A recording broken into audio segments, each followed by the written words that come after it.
నమస్కారం. Life logic ఛానల్కి స్వాగతం. ఒక్కసారి మిమ్మల్ని మీరు ఒక కఠినమైన ప్రశ్న అడగండి. ఒకవేళ రేపటి నుండి నేను పనిచేయటం ఆపేస్తే, లేదా అనారోగ్యంతో కొన్ని నెలలు ఇంట్లోనే ఉండిపోతే నా ఆదాయం అలాగే వస్తుందా, లేక పూర్తిగా ఆగిపోతుందా? ఈ ప్రశ్నకు మీ సమాధానం ఆగిపోతుంది. అయితే మీరు ఎంత కష్టపడుతున్నా సరే మీరు ఒక ప్రమాదకరమైన ఆర్థిక స్థితిలో ఉన్నట్టే. మనం చిన్నప్పటి నుండి కష్టపడితే ఫలితం ఉంటుంది అని నేర్చుకున్నాం. కాని ఎలా కష్టపడాలి అనేది ఎవరూ నేర్పించలేదు. మనం రోజులో 10 గంటలు పనిచేస్తున్నాం, అలసిపోతున్నాం, కాని మనం నిర్మిస్తున్నది ఏమీ లేదు. కేవలం ఆ రోజు గడవడానికి మాత్రమే మన శక్తిని ఖర్చు చేస్తున్నాం. ఒక రైతు రోజూ వేటకి వెళ్లి ఆహారం తెచ్చుకోవడం వేరు, ఒక తోటను పెంచి పండ్లు కోయడం వేరు. మనం వేటగాడిలా బ్రతుకుతున్నామా, లేక రైతులా ఆలోచిస్తున్నామా? అసలు మనం పనిచేయకపోయినా డబ్బు మనకోసం పనిచేసే స్థాయికి ఎదగడం ఎలా? ఈ ఆలోచన మీ మెదడులో ఎప్పుడైనా మెదిలిందా? అయితే ఈ రోజు మనం మాట్లాడుకోబోయే విషయం మీ జీవితాన్ని మలుపు తిప్పవచ్చు. ద పారబుల్ అనే పుస్తకం ఆధారంగా మన జీవితంలో ఆర్థిక స్వేచ్ఛని ఎలా పొందాలి, మనం చేస్తున్న తప్పులు ఏంటి అనేది ఒక అద్భుతమైన కథ ద్వారా తెలుసుకుందాం. ఈ వీడియో చివర్లో మీకోసం ఒక చిన్న ప్రాక్టికల్ ఛాలెంజ్ ఉంది. అది మీ ఆర్థిక జీవితాన్ని చూసే కోణాన్ని పూర్తిగా మారుస్తుంది. అందుకే వీడియో స్కిప్ చేయకుండా చివరి వరకు చూడండి. హాయ్ ఫ్రెండ్స్, ఒక చిన్న ఊరిలో 2 స్నేహితులు ఉండేవారు. వారి పేర్లు రాము మరియు సోము. ఆ ఊరిలో నీటి సమస్య ఉండేది. ఊరికి దూరంగా ఉన్న నదిలోంచి నీళ్లు తీసుకురావడానికి ఊరి పెద్దలు ఈ ఇద్దర్నీ పనిలో పెట్టుకున్నారు. ఒక్కో బకెట్ నీళ్లు తెస్తే ఒక్కో రూపాయి ఇస్తామని చెప్పారు. రాము చాలా సంతోషపడ్డాడు. తనకి వెంటనే ఉద్యోగం దొరికింది. ఇక తన కష్టాలన్నీ తీరిపోయాయి అనుకున్నాడు. రోజూ ఉదయం నుండి సాయంత్రం వరకు బకెట్లతో నీళ్లు మోసేవాడు. సాయంత్రానికి జేబు నిండా డబ్బులతో ఇంటికి వెళ్లేవాడు. ఆ డబ్బుతో కొత్తబట్టలు కొనుక్కున్నాడు, మంచి భోజనం తిన్నాడు, జీవితం చాలా బాగుంది అనుకున్నాడు. అతను ఎంత ఎక్కువ కష్టపడితే అంత ఎక్కువ డబ్బు వచ్చేది. సోము కూడా రాములాగే మొదట్లో నీళ్లు మోశాడు. కాని సోము ఆలోచన వేరుగా ఉండేది. రోజంతా బరువులు మోయడం వల్ల అతనికి ఒళ్ళు నొప్పులు వచ్చేవి. నేను ఇలాగే జీవితాంతం బకెట్లు మోయాలా? నాకు జ్వరం వస్తే ఏంటి పరిస్థితి? నేను ముసలివాడినైపోతే నాకు డబ్బులు ఎలా వస్తాయి అని సోము ఆలోచించాడు. సోము ఒక నిర్ణయం తీసుకున్నాడు. అతను రోజంతా బకెట్లు మోయడం తగ్గించాడు. సగం సమయం బకెట్లు మోసి మిగిలిన సగం సమయం ఆ నది నుండి ఊరికి ఒక పైపులైను వేయడం మొదలుపెట్టాడు. రాము ఇది చూసి పగలబడి నవ్వాడు. వీడికి పిచ్చిపట్టింది. హాయిగా బకెట్లు మోస్తే డబ్బులు వస్తుంటే ఈ పైపులు గొడవ ఏంటి? ఆ రాళ్లు పగలగొట్టడం, మట్టి తవ్వడం అనవసరపు శ్రమ కాకపోతే అని ఊరివాళ్లతో కలిసి సోముని ఎగతాళి చేశాడు. రాము రోజూ వచ్చే డబ్బుతో ఎంజాయ్ చేస్తుంటే సోము మాత్రం ఇటు బకెట్లు మోస్తూ అటు పైపులైను కడుతూ కష్టపడ్డాడు. సోముకి తక్కువ డబ్బులు వచ్చేవి, బట్టలు మాసిపోయేవి, జనం నవ్వేవారు. కాని సోముకి ఒక క్లారిటీ ఉంది. ఈ కష్టం తాత్కాలికం, కాని ఈ పైపులైను పూర్తయితే నా జీవితం మారిపోతుంది అని నమ్మాడు. 2 సంవత్సరాలు గడిచాయి. రాము ఇంకా బకెట్లు మోస్తూనే ఉన్నాడు. కాని రాము ఇప్పుడు అలసిపోయాడు. ఆరోగ్య సమస్యలు వస్తున్నాయి, నడుము నొప్పి వస్తోంది, పాత ఉత్సాహం లేదు. డాక్టర్ విశ్రాంతి తీసుకోమన్నాడు. రాము పని ఆపేస్తే డబ్బులు ఆగిపోతాయి. దాంతో రాము భయంగా బ్రతకడం మొదలుపెట్టాడు. సరిగ్గా అదే సమయానికి సోము పైపులైను పూర్తయింది. సోము ఇప్పుడు బకెట్లు మోయాల్సిన పనిలేదు. అతను కేవలం కుళాయి తిప్పితే చాలు, ఊరిలోకి నీళ్లు వస్తున్నాయి. ఊరి జనం సంతోషంగా డబ్బులిచ్చి నీళ్లు తీసుకుంటున్నారు. సోము నిద్రపోతున్నా, భోజనం చేస్తున్నా, ఊరికి వెళ్ళినా సరే అతనికి డబ్బులు వస్తూనే ఉన్నాయి. రాము జీవితాంతం కష్టపడినా పేదవాడిగానే మిగిలిపోయాడు. సోము కొన్నాళ్లు కష్టపడి జీవితాంతం ధనవంతుడిగా మారాడు. ఫ్రెండ్స్, ఈ కథలో రాము ఎవరో కాదు, మనలో చాలామంది. మనం ఉద్యోగమనే బకెట్ మోస్తున్నాం. మనం ఆఫీస్కి వెళితేనే డబ్బులు వస్తాయి, సెలవు పెడితే రావు, ఆరోగ్యం పాడైతే రావు. మనం మన సమయాన్ని అమ్మి డబ్బు సంపాదిస్తున్నాం. కాని సోములాంటివాళ్లు తమ సమయాన్ని ఒక ఆస్తిని సృష్టించడానికి వాడతారు. అదే పైపులైను.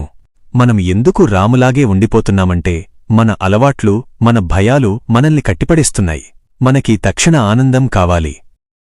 ఈ నెల జీతం రాగానే ఏం కొనాలి, ఎక్కడికి వెళ్ళాలి అనే ఆలోచిస్తాం. కాని ఈ జీతంతో నా భవిష్యత్తుకి ఉపయోగపడే పైపులైను ఎలా నిర్మించుకోవాలి అని ఆలోచించం. అదృష్టముంటే ధనవంతులవుతాం అని నమ్ముతాం. కాని సోముకి అదృష్టం లేదు, అతనికి డిసిప్లిన్ ఉంది. రోజూ కొంచెం పైపులైను కట్టాడు.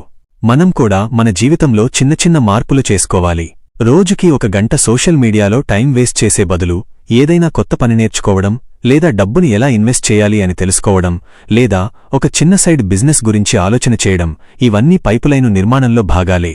ఆదాయం పెరిగితే జీవితం మారిపోతుంది అని మనం అనుకుంటాం.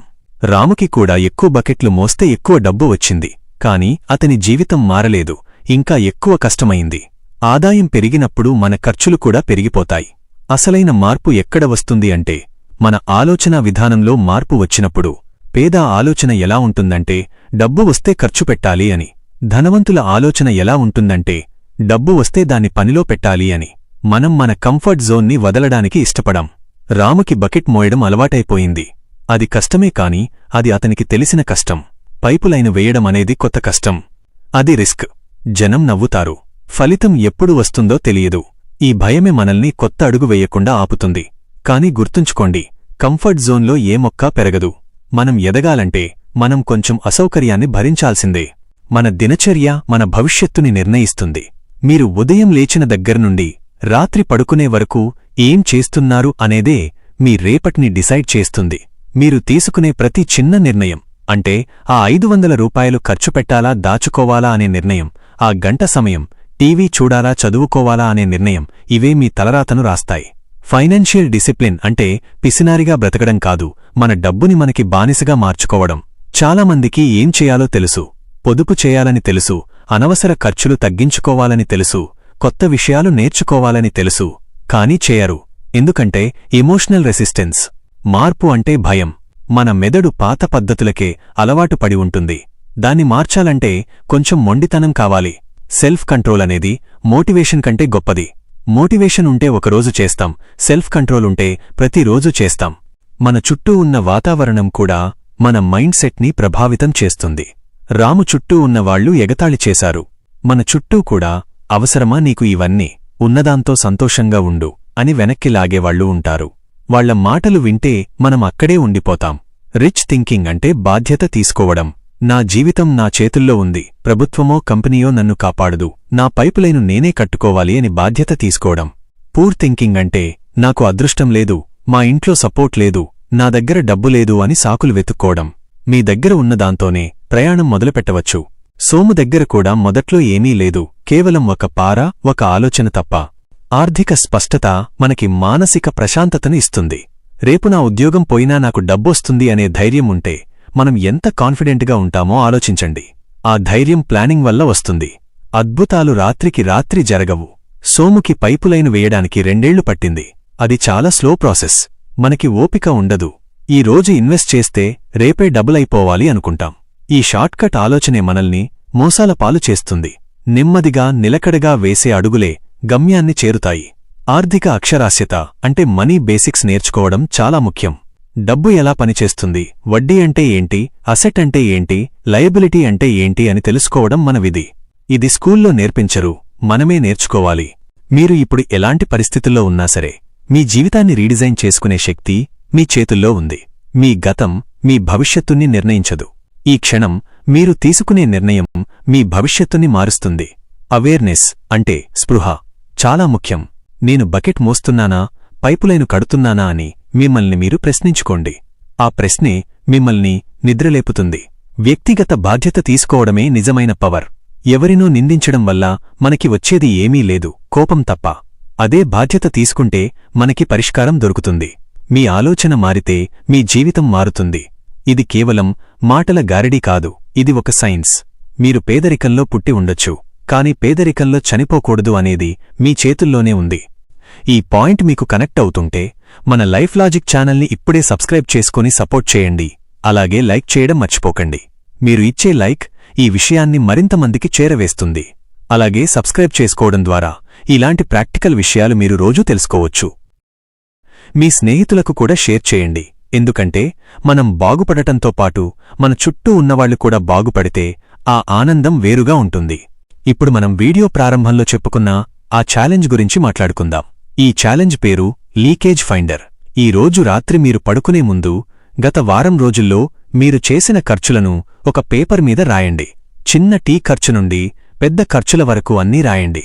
అందులో మీకు అత్యవసరం కాని ఖర్చులు ఏవో గుర్తించి వాటిని రౌండప్ చేయండి. ఆ రౌండప్ చేసిన డబ్బుని గనక మీరు సేవ్ చేసి ఉంటే అది మీ పైపులైను నిర్మాణానికి ఎంత ఉపయోగపడేదో ఆలోచించండి. కేవలం గుర్తించండి చాలు. మీ ఆర్థిక లీకేజీలు ఎక్కడ ఉన్నాయో తెలిస్తే వాటిని అరికట్టడం మీ మెదడు ఆటోమేటిక్గా మొదలుపెడుతుంది. ఈ చిన్న పని ఈరోజే చేయండి. ఇది మీలో ఒక కొత్త ఆర్థిక క్రమశిక్షణను తీసుకొస్తుంది. మన జీవితం ఒక అద్భుతమైన అవకాశం. దాన్ని బకెట్లు మోస్తూ వృధా చేసుకోకండి. ఈ రోజు నుండే మీ సొంత పైపులైను నిర్మాణం మొదలుపెట్టండి. అది చిన్న పొదుపు కావచ్చు, కొత్త చదువు కావచ్చు, లేదా ఒక చిన్న ప్రయత్నం కావచ్చు. మొదలు పెట్టడమే ముఖ్యం. మీ భవిష్యత్తు మీకోసం ఎదురుచూస్తోంది. దాన్ని అందంగా తీర్చిదిద్దుకోండి. All the best. జై హింద్.